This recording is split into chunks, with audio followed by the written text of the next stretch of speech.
Hi praise the lord. నా పేరు Anand. Welcome to the scripture together YouTube channel. ఈరోజు మనము అపోస్తలుల కార్యంలో 22వ అధ్యాయాన్ని కలిసి చదువుకుందాము. మీ దగ్గర బైబిల్స్ ఉన్నట్లయితే దయచేసి వాటిని తెరిచి చదవండి. ఒకవేళ లేనట్లయితే స్క్రీన్ మీద వాక్యం వస్తుంది, దాన్ని చూసి అన్న చదవాల్సిందిగా కోరుచున్నాను. అపోస్తలుల కార్యంలో 22వ అధ్యాయము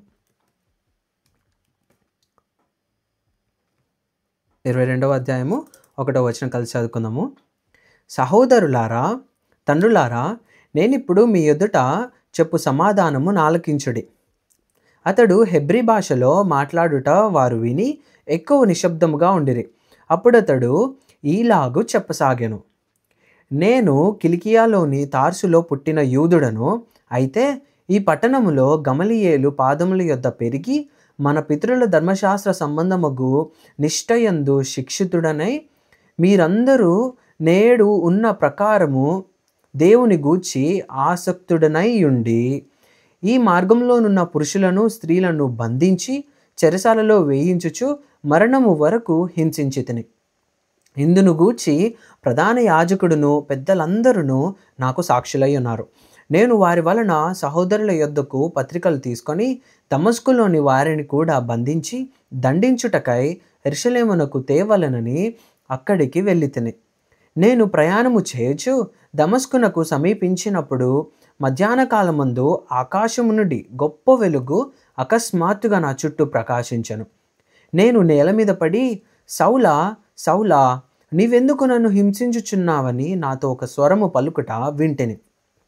అందుకు నేను, ప్రభువా, నీవెవడవని అడిగినప్పుడు ఆయన, నేను నీవు హింసించుచున్న నజరేయుడనగు యేసును అని నాతో చెప్పాను.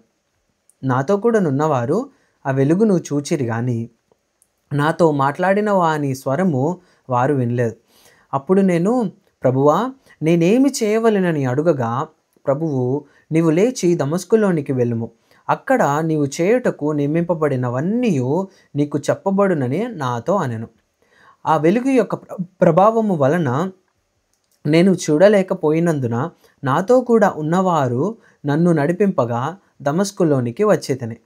అంతటా ధర్మశాస్త్రము చొప్పున భక్తిపరుడును అక్కడ కాపురమున్న యూదులందరి చేత మంచి పేరు పొందినవాడునైన అననీయ అను ఒకడు నా యొద్దకు వచ్చి నిలిచి, సౌలా, సహోదరా, దృష్టి పొందుమని నాతో చెప్పగా ఆ గడియలోనే నేను దృష్టి పొంది అతని చూచితిని.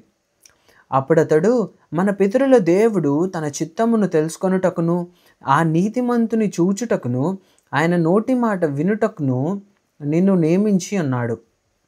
నీవు కన్నవాటిని గూర్చియు విన్నవాటిని గూర్చియు సకల మనుషుల ఎదుట ఆయనకు సాక్షివై ఉందువు. గనుక నీవు తడువు చేయుట ఎందుకు? లేచి ఆయన నామమును బట్టి ప్రార్థన చేసి బాప్తిస్మము పొంది నీ పాపములను కడిగి వేసుకొనుమని చెప్పాను. అంతట నేను యెరూషలేమునకు తిరిగి వచ్చి దేవాలయంలో ప్రార్థన చేయుచుండగా పరవశుడనై ప్రభువును చూచితిని. అప్పుడు ఆయన, నీవు త్వరపడి యెరూషలేము విడిచి శీఘ్రముగా వెళ్ళుము. నన్ను గూర్చి నీవిచ్చు సాక్ష్యము వారంగీకరింపనని నాతో చెప్పాను. అందుకు నేను, ప్రభువా, ప్రతి సమాజ మందిరంలోనూ నీ యందు విశ్వాసం ఉంచు వారిని నేను చెరసాలలో వేయుచు కొట్టుచు నుంటినని వారికి బాగుగా తెలియను. మరియు నీ సాక్షి అయిన స్టెఫెను రక్తము చిందింపబడినప్పుడు నేను కూడా దగ్గర నిలిచి అందుకు సమ్మతించి అతని చంపిన వారి వస్త్రములకు కావలి ఉంటినని చెప్పింది. అందుకు ఆయన, వెళ్ళుము, నేను దూరంగా అన్యజనుల యొద్దకు నిన్ను పంపుదునని నాతో చెప్పాను. ఈ మాట వరకు అతడు చెప్పినది వారు ఆలకించుచుండిరి. అప్పుడు, ఇటువంటి వాడు బ్రతుక తగడు, భూమి మీద ఉండకుండా వానిని చంపివేయుడని కేకలు వేశారు. వారు కేకలు వేయచ్చు తమ పైబట్టలు విదిల్చుకొని ఆకాశము తట్టు దుమ్మెత్తి పోయిచుండగా వారతనికి విరోధంగా ఇలాగూ కేకలు వేసిన హేతువేమో తెలుసుకొనుటకై సహస్రాధిపతి కొరడాలతో అతనిని కొట్టి విమర్శింపవలనని చెప్పి కోటలోనికి తీసుకొని పొండని ఆజ్ఞాపించాను.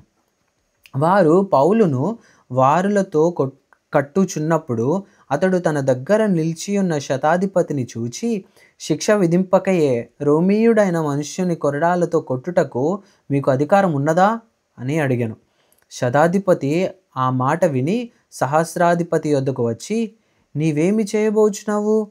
ఈ మనుష్యుడు రోమియుడు సుమి అనెను.